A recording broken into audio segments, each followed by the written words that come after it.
I saw this video. Why Wall Street is talking trash. And before we go into this video, this is the video that came to my mind first. Did you ever get involved in trash talk with Jordan? Thanks a lot, Jimmy. I just wonder, because you don't seem like a trash talking kind of guy I'm to not. me. And I never talked trash but one time in my entire life. With Jordan? With Jordan. Oh, all right. First ever time ever talking trash. So we're with the Dream Team. Okay. And for 3 days in a row, we had came into a tie because what Coach Daly did, he split the team up East versus West. So Barkley, Jordan, Larry Bird, Pippen, and Patrick Ewing all played in the East. Wow. And then we had the West guys, myself, David Robinson, Malone, Mullen, Drexler, and John Stockton. So we would play every day, tie. So this is the fourth day. And we got out on him about 12-2. And I said, I'm gonna really rattle his chain. So I went over there, tapped him on the shoulder, and said, hey, man, if you don't turn into Air Jordan, we're gonna blow you out today. Jimmy, his eyes got big. Usually that tongue come about right here, now it's way out. He broke the huddle, he hit a three, and he's looking at me. So he came down again, hit another three. So the greatest shot, now I've been involved in all three of them. First, Dr. J walked out in air, out of bounds. Oh, yeah, Reverse layup, under. Right. Michael Jordan in 1991 came down on us with the right hand, tongue out. He switched in midair to the left. Spun it against the glass. Now, this is the greatest shot I've seen. He came down the right side, took off. David Robinson took off. And he said, okay, I'm going to just sit here in air. Because I know David Robinson is going to go down. So David Robinson went to the ground. He 360, tongue moving, and dunked it. In a practice game. In a practice game. And I was like, oh, my goodness. And I was just stunned, and all of us were stunned to see him hang in the air that long and 360. Michael Jordan is so incredible. There'll never be. The moral is you should not talk trash to Michael Jordan. Yeah. So that's the video that came to my mind. And so I was like, why is Wall Street talking trash? Let's figure it out. During the boom of climate investing, there's a surprising industry that's expected to rake in the green. It's garbage. North America's biggest landfill operator, which manages your waste, is known as WM. It's best known for collecting trash and putting it in a landfill. If you've lived in America and you've thrown something away, chances are they have handled your trash. But beginning in 2026, the company says sustainability-focused ventures will reach 15% of its total profit, or about $740 million a year.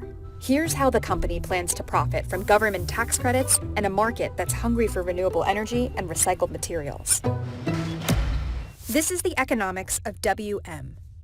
Over the next 4 years, WM plans to invest $1.2 billion into making fuel from rotting garbage. When the trash that ends up in a landfill decomposes, it releases a slew of gases. One of them is methane, known commercially as natural gas, which is more environmentally harmful to the atmosphere than carbon dioxide. Landfill owners would previously capture methane and burn it off to prevent it from seeping into the atmosphere. Now, they collect the gases, and nearby plants separate the methane, which is piped into power plants for electricity or into homes for heating and cooking. WM already operates 66 landfill gas plants all over the country. Landfill gas is much more expensive to produce than gas drilled by energy companies. But thanks to federal tax breaks and other incentives to reduce pollution, landfill gas has become economically viable for producers and buyers. WM expects to receive $250 million in tax credits installing gasworks at 18 of its landfills, thanks to last year's climate, tax, and healthcare bill. The climate bill really was a bit more of a catalyst to do it faster. Waste management is pursuing these projects because they're immensely profitable right now. And it's made projects at smaller landfills, which will be less productive than large landfills, it's brought them into the money. They're now economical. WM says this expansion will allow it to produce 8 times more gas than it does now and will generate $500 million in additional profit through 2026, not counting the tax breaks. Currently, natural gas from landfills only accounts for less than 1% of the U.S. natural gas supply. But because of the growing demand, the number of renewable natural gas projects, including landfills, has nearly doubled in the past 5 years, and production has significantly increased. See, that's really interesting because I am very aware of this business because I wrote about the competitor, which is the Republic Services. I wrote it in my coronavirus book. Those companies have a moat because they have local landfills. There's not that many competitors, and if you want to be useful to cities collecting trash, well, if you own landfills, you have a competitive advantage, right? And then the size is also the competitive advantage. But we pay them to collect trash, right? And now they can take this trash and they can turn it into a revenue center, right? Like it's a gold mine. But we're going somewhere with this. WM's competitors are also cashing in with their own landfill gas plants. Republic Services is planning to open a total of 77 renewable energy projects and reported that about 88% of its landfills are covered in biogas collection systems. But WM's not just investing in landfills. The waste management company is making large investments in upgrading its recycling plants, like this one outside of Cleveland. Our 100,000 square foot facility is built to manage 12,000 tons a month of recycling. These investments are helping plants to increase recycling recovery rates, and the company expects the new tech to add $240 million to its bottom line over the next 4 years. The WM Cleveland facility prior was a commercial recycling plant, so we could not offer single stream commercial recycling. This investment now has opened up our capacity to both residential and commercial recycling. We're able to provide single stream recycling for them. One of WM's upgrades involves automating its recycling plants with optical sorters powered by AI. So behind me is one of 12 optical scanners within our process system. The optical scanners are made to pick 900 to 1,000 picks per minute. Through programming and imaging, it identifies a specific product, and there's an air jet that then identifies that product onto a conveyor over to the baler to be baled for the end user. It makes the sorting go a lot faster. It removes human error. And what they found is that it really boosts not only the quantity of what they call recovered materials, but they're getting a better quality. It's cleaner. It's not a jumble of other stuff in there. So look at all this. They're able to sort But they're getting it. a better quality. It's cleaner. It's not a jumble of Polypropylene, right? You know exactly where I'm going with this. Now imagine a company like this getting technology that Aduro offers. So if you are new to this channel, and we have a few new subscribers lately, Aduro Clean Technologies is one of the companies that I have a playlist on my YouTube channel, 52 videos.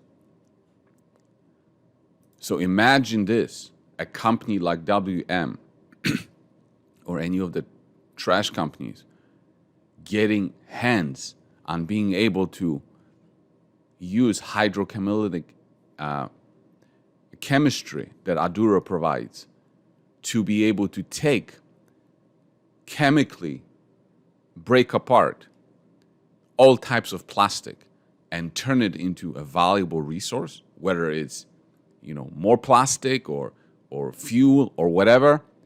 So in other words, turning something that people pay them to take, that take up space in the landfill, and that they can take it and turn it into a product.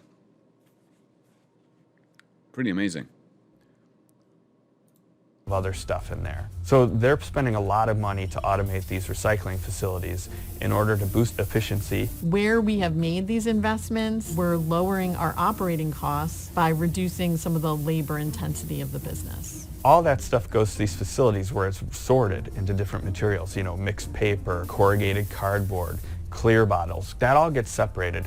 That's a very intense labor, not a very pleasant job. These companies have a really hard time keeping people in those jobs. And these optical sorters have already begun to increase revenue. Recyclables have become an increasingly valuable commodity themselves as more companies promise to use recycled packaging. There's a big shortage of the material. It's the plastic recycling. It's slowly coming closer and closer and 3 inches in front of people's faces.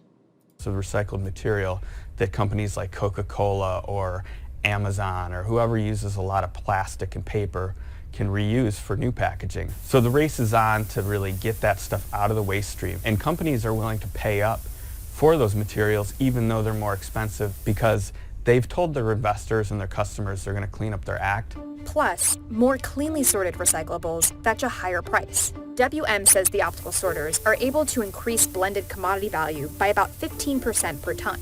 And the company expects that it will be able to recover 25% more reusable materials by 2025. We're continuously looking at that algorithm to make sure that we capture more material long term. And sustainability investments are even going back to one of WM's core businesses, collections. People need to do the job right at the start. And we have a technology that we use called Smart Truck that helps us with that. Smart trucks come equipped with cameras. When the truck tips recyclables into its hopper, its tech captures footage of the materials for a team of technicians to review. These technicians scan for any objects that can't be recycled and monitor the amount of recyclables. If WM detects misplaced recyclables or overflowing bins, it sends a notification to its commercial and residential customers informing them of the issue. In our regions where we have that Smart Truck technology, we've seen residue reduce roughly 20% in those markets. So that's key. Let's just say a really dirty pizza box mixed in with paper, that good paper or good cardboard gets contaminated and then it can't be recycled. Much of this technology is already in place today. We definitely think about the materials that are in our landfills as just that. Materials, they're a resource. What we think of as trash, a lot of it is really some of the hottest commodities of the green economy. So, as I always talk about, the world has a problem. We are all aware of this problem. Major companies are already working on the solution, right? And they need companies like Aduro to improve that solution. I don't know about you, but I don't think there was a better time before for a solution like what Aduro has to be introduced to the market. Now it's like ripe for adoption. But that's just me. Now it's your turn to tell me, what do you think about this?